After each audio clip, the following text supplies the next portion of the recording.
السلام عليكم ورحمة الله وبركاته، أهلا وسهلا بكم في ملخص كامل جديد. للأسف كتير من اللي بيتفرجوا على الفيديوهات مش بيشترك في القناة، مع إنهم مش هيخسروا حاجة يعني. ما تشترك يا عم أنت وهو، وخلينا نوصل 1000 قريب إن شاء الله قبل نهاية السنة دي. وما تنساش كمان تفعل الجرس عشان توصلك كل الفيديوهات الجديدة. وبس كده، يلا بينا نبدأ الأنمي بتاعنا.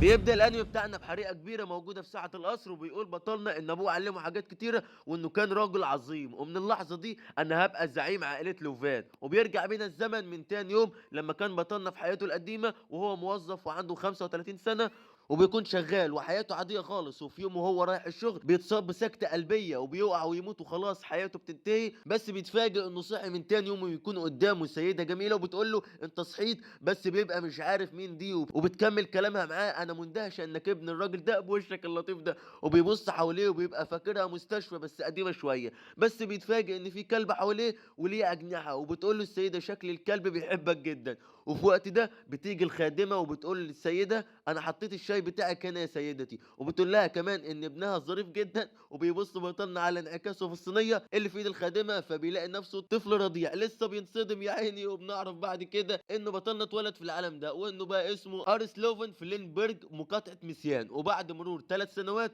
بيكون ارس بيدرس في المكتبة بتاعة العائلة، والخادمة جايبه له الشاي فبيشكرها ارس. وبتندهش الخادمة من كمية الكتب الصعبة اللي بيدرسها ارس في السنة دي. وبنعرف انه اتولد في امبراطورية سان فيرمفورت اللي بتحكمها قارة سانفورد. بس بيقولوا ان اول مرة يشوف خريطة كوكب زي ده، عشان كده هو اكيد مش على كوكب الارض، وان العالم ده برضه فيه السحر، وان كمان عائلة لوفن اللي اتولد فيها ارس هي عائلة نبيلة وبيديروا منطقة لامبورج، وهي منطقة صغيرة فيها 1000 نسمة بالظبط. وبيقول ان بيتنا كبير جدا لدرجة انه فاكره قلعة، وعندنا خدم كتير بيعتنوا بينا. وبيبقى ارس سعيد جدا انه جه العالم ده، وبيكون ارس عنده حماس برضه بالقوة الخارقة والتدرب وكل المهارات دي. وبيبقى عنده قوة مش عند حد غيره، وهي مهارة التقييم، واللي بيقدر من خلالها يشوف قيم كل الناس اللي حواليه. وبيستخدم ارس على جندي من جنود بتاع ابوه، وبيكون شكله فاشل خالص في الرماح، بس عنده اصرار شديد على التعلم وعزيمة رهيبة. وبما ان ارس بيلاحظ ان الجندي ده فاشل في الرماح بس موهوب جدا في الرماية، فبينصحه انه يستخدم القوس بدل الرمح. فبيقول له الجندي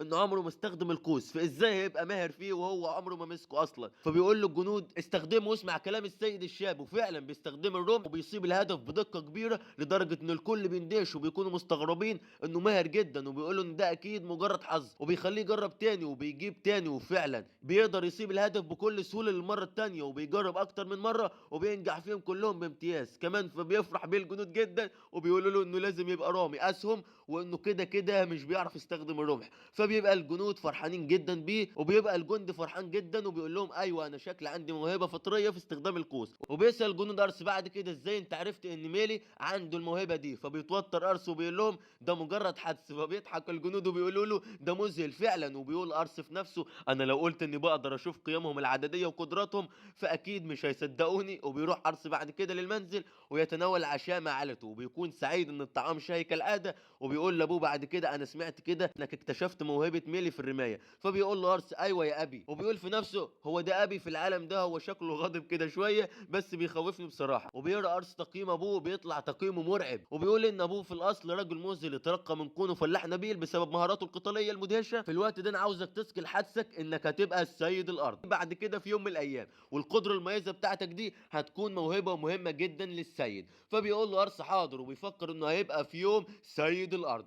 وبيبدا يقول الاب الارس انا عاوزك تاكل حصتي في الاكل، انا كمان عاوزك تكبر بسرعه كده. فبيضحك له ارس وبيقول له حاضر احاول مع الوقت. ومع الوقت ده بيبدا ارس في دراسه كل حاجه عن الامبراطوريه، وبيفهم ان الوضع اللي جاي في المستقبل مش مشرق خالص، وان البلد على وشك حرب اهليه قريبه. وبيكون ارس متوتر انه ممكن يجي يوم يروح في الحرب ويكون هو قائد الجنود في المعركه. وبيسال نفسه هل فعلا هيقدر يحافظ على لامبورج دي وهتكون في سلام للابد، وبيكون عاوز يحميها بشده كبيره. وبيروح ارس بعد كده وبيبدا في البحث عن الاشخاص الموهوبين اللي ممكن يجندهم مع الوقت. وبيتمشى في القريه وبيقابل واحده بتكون عارفاه وبتسال عن ايه اللي بيعمله هنا، ومن الغريب انك تنزل القصر. فبيقول لها ايوه انا نزلت عشان اشتري حاجه من القريه وراجع القصر بعدها. فبيلاحظ ارس كل مستويات الناس اللي في السوق ده قليله جدا، وبيروح يقعد بعدها ويقول انا شكلي كده تعبت وده بسبب استخدام قدرتي كتير، وهي بتوجع العين وساعتها بيشوف ارس واحد بيترمي من الشقه اللي كان فيها، وبتقول له صاحبه الشقه امشي من هنا ومش عايز اشوفك تاني. وبيلاحظ برضه ارس ان الناس كلهم بيستحقروه لانه ملكاني، والملكاني ده شخص هاجر من البحر للمدينه، والملكانيين بيكونوا بيتباعوا زي العبيد، وبيكونوا من النادر انك تشوفهم في المدينه اصلا. وساعتها بيقرب ارس عليه وبيقول له اتفضل الرغيف العيش ده ممكن تاكله عادي. وبيستغرب الناس من الواد ده اللي بيساعد الملكاني، وبيعرفوا انه وريث عائله لوفان. وساعتها بياخد الشخص ده الرغيف بتاع ارس وبيشكره، وبيبدا انه يعيط. وفجاه بيفعل ارس قدرته عليه، وبيعرف ان اسمه ريدز وعنده 14 سنه. ولما بيشوف المهارات اللي عنده بيتفاجئ لان قوته كبيره جدا. وساعتها ريدز بيشوف الرياكشن الغبي اللي على وش ارس، فبيقول له شكرا على الاكل بس انا مضطر ان امشي دلوقتي. بس ارش مش بيسيبه وبيقرر انه يمشي وراه. فبيقول له ريدز الاحسن ليك انك ما تعملش كده عشان الناس متضايقين منك. فبيقول له ارس ايه رايك انك تكون الخادم بتاعي، وده لان عايز اجمع اشخاص موهوبين. فبيقول له ريدز انت عايز تشتريني ولا ايه؟ فبيقول له ارس لا، وانا ابن سيد الارض دي، وشوف العلامه اللي على صدري اهي، وانا شايف انك عندك موهبه كبيره جدا عشان كده عايزك تكون الخادم بتاعي. فبيستغرب ريدز وبيقول له انت شايف فيا موهبه ازاي؟ ده احنا لسه متقابلين دلوقتي وانا ما اعرفكش اصلا. وبيقول له انا ممتن ليك عشان كده مش عايز اتسبب لك في اي مشاكل. وبيقول له انا اسف مش هقدر وشكرا على العيش اللي اديتهولي. وبعدها بيمشي. ولما بيمشي بيقول ارسل نفسه لا انا مش هينفع اسيبه، دي صفقه العمر بالنسبه لي. فبيندى عليه ارس وبيقول له انت ممكن تيجي معايا القصر، والطباخ بتاعنا شاطر جدا وممكن يعمل لك كل الاكل اللي انت عايزه ولو جيت معايا. وفعلا بيروحوا القصر وبيبدا انهم ياكلوا. بس بيستغرب ارس لما بيشوف انهم بيحطوا قدام ريدز مجرد طبق لوبيا ناشف. وبتقول الخادمه انا اسفه جدا بس ما ينفعش اقدم لك الاكل زي ما بقدمه للسيد ارس. والخادم بيقول له احنا خليناك تخش القصر ده بس عشان تتابع السيد ارس، فلو سمحت بعد ما تخلص الاكل امشي من هنا على طول. فلما بيشوف ارس كده بيتضايق وبيشد الكرسي بتاعه وبيحطه جنب ريدز وبيقول له يلا نتشارك الاكل بتاعنا. وبيتعصب على الخدم وبيقول لهم الشخص ده ضيف مهم جدا بالنسبه لي. فبيعتذروا له الخدام وبيقولوا له خلاص هنجيب له نفس الطبق بتاعك. وبعد ما بيبداوا الاكل بيسالوا ارس انت جاي هنا بتعمل ايه؟ انت ما عندكش عيله ولا حاجه؟ فبيقول لهم ريدز انا كنت شغال مع عدد كبير من المرتزقه وكنت بعتبرهم زي عيلتي لاني عشت معاهم، لكن مع الاسف في مره لقيتهم ميتين فقعدت امشي بلا هدف لغايه اما وصلت للمكان ده. فبيعرف ارس ان ريدز عانى كتير في حياته وبيحس بالشفقه ناحيته. وبعد كده بيروح لاوضه ابو ارس، واول ما بيخش مش بيكون ابوه موافق خالص على موضوع واحد من جنس ريدز ده يكون موجود معاهم في الاصل. فبيقول له ارس ان ريدز شخص موهوب جدا ولو احنا سيبناه دلوقتي فهتكون خساره جدا لينا وهنندم. وبيقول لابوه لو انت شاكك فيا فانت ممكن تختبر قدراته بنفسك، ولو انت مش مصدقني فبيقول لابوه ماشي انا هختبره ولو طلع موهوب فعلا فانا هخليه ينضم ليا كجندي. فبيفرح ارس وبيقول له شكرا جدا ليك، وبيقول لنفسه انا متاكد ان ريدز هينجح حتى لو بدا كجندي. وبعدها بيروحوا لمكان التدريب وبيقول ابو ارس لريدز خد السيف بتاعك، وبيقول لجنوده هاتوا الساعه الرمليه، وبيقول له لو انت عرفت توجه لاي ضربه قبل ما وقت الساعه الرمليه يخلص فانت ممكن تعتبر نفسك كسبان. وبيبدا القتال وبيهجم ابو ارس عليه بضربه سريعه جدا. بس ريدز برده مش مبتدئ وبيتفادى الضرب بتاعته. وبيلاحظ ريدز ان هو سريع جدا وقوي جدا وكمان بيقدر انه يغير اتجاهه في القتال بسرعه رهيبه. وبيكون ارس متوتر جدا وبيقول الحوار ده شكله مش هيعدي على خير، وده لان ابويا قوي جدا وريدز باين عليه انه خايف، لكنه بيعرف من الجدود ان مستوى ريدز كويس جدا لانه قدر انه يجاري لوفان على عكسهم. بس فجاه بياخد ريدز ضربه في كتفه من لوفان بتخليه يطير ويقع على الارض. وبيحاول ريدز يقوم وبيبص على ارس وبيفتكر كلامه ليه وانه كمان حاول يساعده. فبيقول انت وثقت فيا يا ارس وعشان كده فانا هقاتل باقصى شيء من قوتي. وبتتغير ملامح وشه كلها وبيهجم على لوفان مره واحده. بس لوفان بيقدر انه يصد ضربته وبعدها الوقت بيخلص، لكن بنلاحظ ان في كذا شعره بتقع من لوفان. عشان كده ريدز بيعتبره فايز في التحدي ده، وزي ما انا وعدتك فانا هعينك كجند عندنا. وفي اللحظه دي بيتجمع الجنود على ريدز وبيقولوا له ده انت كنت هايل، انت اتعلمت كل المهارات دي منين؟ وبعدها بيروح ارس عند ريدز بعد ما بيكون غير هدومه وبيقول له انها لايقه عليه. وبعد كده بيمشوا في القصر وبيقول لريدز الارس لو لاك دلوقتي فانا كان زماني مرمي في الشارع زي الكلاب الضاله، وانا عمري ما هقدر اشكرك كفايه على اللي انت عملته معايا، وبوعدك ان هرد لك الجميل ده في يوم من الايام. فبيفرح ارس وبيقول له خلينا نشتغل مع بعض ونبدا نبني الامبراطوريه بتاعتنا القويه جدا. وبنروح للقصر وبنشوف الطباخ بيكلم ريدز وبيقول له شكرا على الحاجات اللي انت جبتها دي. فبيقول له ريدز مفيش مشكله يا اخويا بس بالله عليك ابقى اكلنا اكل حلو من ده كل يوم. وريدز بقى بيتعامل دلوقتي زيه زي واحد من الفرسان، واما بينزل ضد حد قتال بالسيوف بيطير له السيف بتاعه. والدروس اللي اخدها ثقفت منه بشكل كبير وبقى من اكثر الناس المثقفين في بيت لوفان. وبيقول ارس ان دلوقتي كل اهل القريه تقبلوه وبقوا بيحبوه انهم يتعاملوا معاه. وساعتها بيدخل عليه ريدز بيقول له ايه مش المفروض نبدا الدرس بتاعنا النهارده؟ فبيبدا ارس شرح الدرس وبيقول له ان قاره اسمها فورس كان فيها 7 مماليك، بس مع الوقت اتوا مع بعض وكونوا امبراطوريه اسمها السانفورد. وبيقولوا ان واحده من الدول دي اسمها انسل، كان موقعها كويس جدا، عشان كده عرفت تشتغل في التجاره البحريه مع الدول التانيه. وساعتها دوله انسل بتكبر وبتبقى اقوى وبتهجم على باقي الدول وبتحتلهم، والقريه كلها بقت تحت سيطره الملك انسل. فبيقول له ريدز انا عارف الكلام ده عشان قريت عنها قبل كده، بس دلوقتي امبراطوريه سانفورد عشان الملك بتاعها هو الوريث ال 12، وهو عباره عن طفل ملوش اي علاقه بالحكم. واللي بيضحك ان الامبراطوريه فعلا هم اتباعه، وده بيخلي الفساد ينتشر ما بينهم.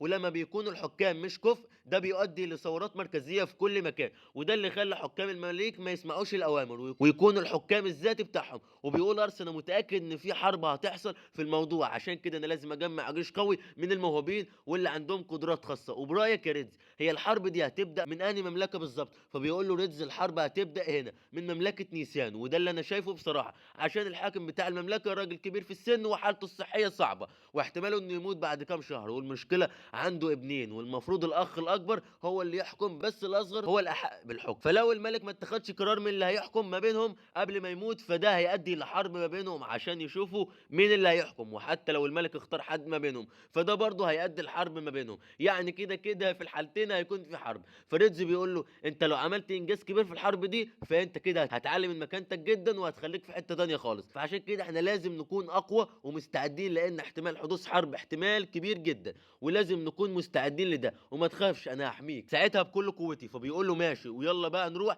عشان نختار ناس موهوبين من دلوقتي. وهم نازلين بيشوفوا ابو ارس وهو بيتدرب بالسيف بتاعه، وبيكون عمال يعمل كده في الايام الاخيره، وشكله كده عارف ان في حرب هتحصل. ولما بيشوف ارس بيساله انت رايح المدينه التانيه ولا ايه يا ارس؟ فبيقول له ارس ايوه، وانا رايح هناك عشان ادور على ناس موهوبين تاني عشان يساعدونا. فبيقول لابوه انا فهمت، يا ريت تجيب لنا ناس قويه كده في السحر، لاني حاسس ان السحر هو اللي هيقلب الترابيزه في الحرب دي، وللاسف انا ما بقدرش استخدم السحر بشكل قوي. ونفس الموضوع بالنسبه للجنود اللي في القصر. ولما بيفتكر ارس بيقول ان السحر ده حاولت استخدمه قبل كده وبالعافيه طلعت كره نار ضعيفه جدا. ولما شافني بابا ساعتها قال لي بص يا حبيبي انت كفايه عليك كده، عشان النار دي اخرها تسخن عليها القهوه، وباين كده ان ما عندكش اي موهبه في السحر خالص. وبعدها بيوصلوا المدينه، وبيقول عدد السكان في المدينه دي كبير جدا وبيعدي 50,000 نسمه. وفعلا بيبدا ارسو انه يفعل مهاره التقييم بتاعته وبيشوف مواهب اهل المدينه، لكنه مش بيلاقي اي حد عاجبه. فبيحبط وبيروح يقعد جنب النافوره، وبيحس ارسو بالتعب بعينه من كتر الارهاق، وده عشان استخدم المهاره بتاعته بشكل كبير. فبيقول ريدز ما تستعجلش، احنا لسه بادئين دلوقتي ولسه ما عملناش اي حاجه. فبيقول له ارس معاك حق. وبيكملوا طريقهم في المدينه، وهم ماشيين بيبص ارس في الشارع ضيق وبيلاحظ ان في مجموعه من الناس الفقيره والمشردين، فبيقف مدهوش قدامهم. ولما بيقرب عليه ريدز عشان يقول له في ايه بيلاحظ هو كمان الناس دي. فبيقول لارس بص يا ابني، زي ما في ناس غنيه هتلاقي برضه في ناس فقيره ومش لاقيه تاكل، وكل التطور اللي انت شايفه في المدينه ده اكيد فيه عيوب ومفيش حاجه كامله. انا عايز اساعد الناس اللي زي دول، واتمنى ان لما ابني الامبراطوريه بتاعتي ما الاقيش اي واحد فيهم زيهم، وانا نفسي ان اختار الشخص اللي عنده الموهبه من الناس دي. وساعتها بنشوف ان في واحده عماله بتراقبهم من جنب، وبعدها كده بيروحوا يشوفوا وبيلاقي ارس ان في بياع عايز يبيع له بيضه التنين، وبيقول له بيضه التنين دي نادره جدا وممكن ابيعها لك بعمله فضيه واحده. بس بيفرح ارس زي الاهبل وبيقول دي صفقه جامده جدا، وبيقول له هات لي 3. وفجاه بيلاقي ريدز بيقرب على البيع وبيقرب السكينه من وشه، وبيقول انت عارف انت كنت عايز تنصب على عيل صغير مش كده؟ وده لان التجاره واقفه من القاره الجنوبيه اصلا، ومستحيل بياع يكون عنده العدد ده من بيض التنين. وعلى فكره بقى البقع اللي موجوده على البيض كبيره جدا واكبر من المستوى العادي اصلا بتاع البيض، وانت دلوقتي هتدفع ثمن انك حاولت تنصب عليه بحياتك. بس الحمد لله ارس بيوقفه قبل ما يعمل اي حاجه وبينقذ الموضوع. وبعد كده بيقعد جنب النافوره وبيقعدوا ياكلوا مكرونه بالكفته. يكون ارس عايز يجيب حاجه من المحل اللي قدامه، فبياخد شنطته وبيروح، لكن لما بيقرب على المحل بيخبط في واحده وهي بتجري، وبنلاحظ انها اخدت كيس فلوس وجرت. ولما ارس بيلاحظ كده بيشيلوا ريدز وبيجروا وراها، لكنها بتكون سريعه جدا وبيقعدوا يجروا وراها لغايه الشارع الجانبي، وبيلاقوها واقفه مع مجموعه من البلطجيه بيضربوها. ولما بيقول لهم ارس يبطلوا يضربوها يكون عايزين يضربوها هو كمان، بس ريدز مش بيسمع بالحوار ده وبيعملهم كفته مشويه. وبعدها بيجروا من المكان ده. ولما بيستخدم ارس قدرته على البنت دي بيتصدم لانها ساحره قويه جدا من الفئه اس، وكمان قدرتها عاليه جدا. وبيروح ريدز عليها عشان ياخد فلوس ارس، لكن ارس بيقول له انا عايزها تكون التابعه بتاعتي. فبتستغرب هي وريدز وبيقول له ريدز انها حراميه وسرقت منك فلوسك. بس ارس بيقول له مش مهم دلوقتي، المهم ان يكون عندها مهارات عاليه جدا في السحر. لكن البنت بترفض وبتقول له انا مستحيل اكون تابعه لطفل زيك. وبتقعد تقول عليه انتم الاغنياء مرفهين جدا ومش حاسين باللي بيحس بيه الفقراء. وبيلاحظ ارس ان في كدمه على ايديها وبيسال ايه السبب في ده، فبتقول له انها كانت محبوسه عند تاجر عبيد وعرفت تهرب منه، بس بسبب الناس الاغبياء اللي كانوا شغالين معاه فضلوا انهم يجروا ورايا عشان هم عارفين ان انا هتباع بسعر عالي لان جميله. ولما بيسالها شارلوت انت ليه ما عرفتيش المدينه خالص ما دام الموضوع كده، وفجاه بيلاقي اطفال كتير جايين من وراه وبيجروا على شارلوت، وبتقول له شارلوت ان دول يتامى بيكسبوا لقمه عيشهم من الشارع وانا ما ينفعش اسيبهم ورايا واهرب. وبيفهم ارس الموضوع وبيقول لها اتفضلي الفلوس وانا دلوقتي فهمت ومش هطلب منك اي مقابل. وبعد كده بيقعد ارس في البلكونه لوحده بالليل، فبيقول له ريدز يلا بقى خش عشان الجو بيكون ساقع بالليل. وبيقول له انت عارف ان انا كنت في وضع مشابه ليها عشان كده فاهمها، والعالم ده مش بيرحم الضعيف ابدا. فبيقول له ارس انا في جزء من حياتي كنت حاسس ان العيشه اللي انا فيها دي جت بالحظ وانا مش بلوم على حقد عليا. وساعتها بيلاقي ارس ان الاطفال بيجروا وبينادوا على شارلوت بصوت عالي، فبينزل ويسالوهم ايه اللي حصل، فطلعوا ان الثلاثه اللي جروا وراها قبل كده مسكوها تاني.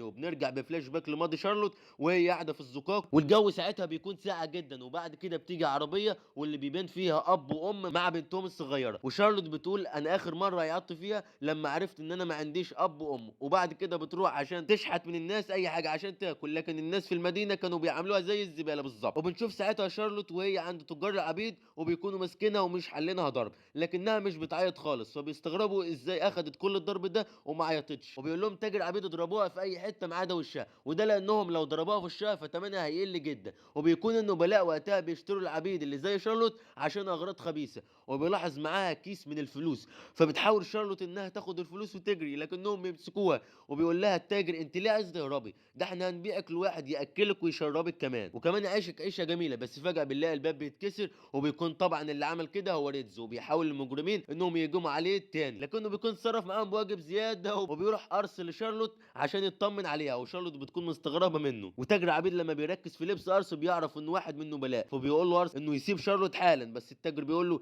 اسيب ايه يا ابني انت عبيط ولا ايه، دي بضاعه بتتباع وتشتري في السوق. بس ارس بيقول له انت غلطان وان واحد كبير زيك المفروض هو اللي يساعد الاطفال مش يسجنهم ويستعبدهم. فلما بتسمع شارلوت كلامه بتفتكر ذكرياتها لما كانت مش بتعيط خالص من اي حاجه، وكمان الناس كانوا بيبصوا لها بقرف. وبتعرف شارلوت ساعتها ان العالم ده قاسي جدا عشان كده سابت التسول واتجهت للسرقه والنشر. وبنرجع للواقع باللي هي عماله تعيط لاول مره في حياتها، وتاجر عبيد بيلاقيه بيتعصب على ارس وبيقول له انا كنت صابر عليك عشان انت من عيله غنيه، بس شكلك كده عمال تهبط في الكلام وانا زهقت منك. فبينادي على الرجاله بتاعته وبيتجمعوا عليه، بس رز مش بيهمه الموضوع، بيخش فيهم كلهم وبيضرب منهم كذا واحد وبيقول لهم لو انتوا عايزين تاذوا ارس فجزاكم هيكون الموت. وبيطلع السكينه بتاعته واللي بيقرب منه بيعوره وبيضرب كل الموجودين. وبيظهر اتنين من الصحراء بيهجموا عليه بسحر النار هما الاتنين مع بعض، بس ريدز برضه مش اي حد وبيخش في النار دي وبيعدي منها وبيقدر انه يضرب الاتنين دول كمان. وساعتها تاجر عبيد بيندى على واحد ضخم وبنعرف انه كان قائد في الجيش بس اتطرد بسبب سوء سلوك. بس ارس بيفعل عليه قدرته وبيشوف مستواه، فبيقول لشارلوت ما تقلقيش ده كحيان ومالوش لازمه، وريدز هيقدر انه يهزمه بسهوله. فبيتعصب عليه الراجل الضخم ده وبيبدا انه يهجم عليه، بس ريدز برضه مش بيهمه وبنلاقيه بيتعلق في النجفه. ولما بينزل على الارض بيضربوا الشخص ده ضربه جامده جدا وبيوقع على الارض. وساعتها ارس بيطلع فلوس وبيقول للتاجر ما تخافش انا هشتري شارلوت منك، بس التاجر بيقول له ما ينفعش لان في اصلا واحد اشتراها ومش هينفع ان ابيعها لك. بس ساعتها رزي بيتدخل وبيقول له انه في قوانين عبيد لو البياع ما عرفش انه يحمي البضاعه بتاعته فكده هو ما يستاهلهاش، واحمد ربنا ان احنا هندفع لك الفلوس فيها اصلا لاننا ممكن ناخدها من غير فلوس، لان برضه من قوانين العبيد انه لو شخص عرف ياخد العبد من التاجر فهياخده من غير فلوس. وساعتها مش بيتكلم التاجر وبياخد الفلوس منهم وهو ساكت لان ريدزي بيكون معاه حق في كل كلمه قالها. وهنا بيقول ارثر شارلوت يلا بينا عشان نروح البيت لان الاطفال شكلهم بيدوروا عليك دلوقتي. ولما بيخرجوا بتقول لهم شارلوت انا عايز اروح لمكان معين الاول قبل ما نروح للاطفال، وفعلا بيروحوا سوا وبيمشوا كتير لغايه ما بيتعب ارث منهم جدا لحد ما بيوصلوا لمكان جميل بالنسبه لها. وبتقول لهم المكان ده هو المكان اللي انا كنت بعرف فيه من كل مشاكلي. وبعد كده بيتخيل ارث انه عمل الامبراطوريه العظيمه بتاعته وخلى الناس فيها يحققوا احلامهم، وبيقول ان ده حلمي انا عايز احققه ومش عايز اخلي اي حد يعاني في الامبراطوريه دي. وبيقول لهم ارسن عايز اعمل مكان الواحد فيه يكون فرحان في حياته. وبتقول شارلوت ساعتها انا هاجي معاك واساعدك في حلمك ده عشان خاطر الاطفال. فبيقول لها ريز ما دام انت وافقتي فلازم نعمل لك اختبار، وبياخد ريز قلاده كده وبيحط فيها المانه وبيديها لشارلوت، وبتوجه شارلوت ايديها ناحيه السماء في الوقت ده وبتعمل شارلوت طاقه قويه جدا لدرجه ان كل في المدينه شافوا الانفجار ده. فشارلوت بتقول لهم ايه رايكم في السحر بتاعي، فبيكونوا ساعتها واقفين منبهرين جدا منه. بتسال ارس انا لما اشتغل معاك هاكل واشرب كل يوم؟ فبيقول لها ارس صح، وكمان هتاخده مرتب، هو صحيح مش كبير قوي لكنه هيأدي الغرض. وساعتها بتنحني شارلوت وبتتكلم معاه بطريقه رسميه وبتقول له انا هعمل كل اللي في ايدي عشان اسعدك. فبيقول لها ارس مش لازم تتكلمي معايا بالطريقه الرسميه دي، ويلا بينا بقى عشان نمشي. فشارلوت بتقول له انا اسفه عشان خليتك تدفع كل الفلوس اللي معاك عشان تشتريني. فبيقول لها ارس مش مهم، وعلى فكره الكلام الكتير ده بيخليني اجوع وعايز ياكل. وبعد كده بتروح شارلوت عشان تودع الاطفال الصغيرين، وبعد ما بتخلص وداع بيقعدوا في الطريق عشان ياكلوا. وعشان شارلوت ما كانتش اكلت اكل زي ده من زمان فبتاكل زي الهمك بالظبط. ولما بيقفوا قدام البيت بيقابلوا ابو ارس وزي المره اللي فاتت مش بيوافق على شارلوت، فبيقول له لا لان دي بنت ومش هينفع انها تكون في ساعه المعركه. فبيلبسها ريدز القلاده، ولما بتستخدم شارلوت قوتها السحريه فبيتصدم ابو ارس وبيقول لها خلاص انت كده بقيت واحده مننا. وبيروح لارس اللي بيسال ابوه على المعركه اللي راحها، فبيقول لابوه ان احنا حققنا نصر كبير جدا وكل ده يرجع لشارلوت. فبيروح ارس ليها وبيعرف ان شارلوت كانوا بيسموها في المعركه الوحش، وده بسبب سحرها القوي جدا. وبعد كده بنشوف الطفلين الجداد وسبحان الله مفيش اي شبه ما بينهم وما بين الاب والام. ولما بيستخدم ارس قوته عليهم وبيلاحظ ان طاقتهم عاليه وبيتوقع ان هم هيبقى ليهم ادوار رئيسيه في الحلم اللي هو عايز يحققه. وبعد كده بيجي ريدز الارس وبيقول له ان في مواهب جديده ممكن تكون جت في القريه، وبيقول ان في هاله جديده من الصيادين وصلت القريه، وبيكون في اتنين اخوات صيادين اقوياء جدا والعائله دي عايشين في الغابه بره المدينه. وبعد كده بيلاقي ارس شارلوت بتنادي عليه فبيعرفها ان هم رايحين يدوروا على عائله من الصيادين في الغابه، لانه ممكن يكون في عندهم موهبه. فبتنزل شارلوت من على الشجره اللي كانت فوقيها وبتقرر انها تروح معاهم وهم راكبين على الحصان. وبيقعد ريدز يرخم على شارلوت ويقول لها ان الحصان بقى بطيء بسبب وزنك. فبتقول له انت بتقول ايه يا ابني؟ ده انا وارس وزننا ما يتعداش اصلا، انما انت اللي المفروض تنزل على الارض وتمشي. فبيقول لها انا اللي بحمي ارس. بس هي بتقول له انت سمعتش على اللي انا عملته في المعركه ولا ايه؟ وكل واحد فيهم بيقعد يتخانق مع التاني على مين اللي هيحمي ارس. وبيكون ارس مش طايقهم وهم ماشيين، وفجاه بيلاقي خنزير بري بيجروا قدامهم لكنهم بيلاقوا الاخين دول بيصطادوه وبيصطدموا من الاخين دول. وبس كده، ده كان نهاية الجزء الأول من حكاية أرس. أتمنى تكون القصة عجبتكم، ولو نفسك نكمل الجزء التاني انزل دلوقتي تحت اكتب في الكومنتات، وما تنساش تشترك في القناة وتفعل الجرس عشان توصلك كل الفيديوهات الجديدة يا بطل. وبس كده، سلام.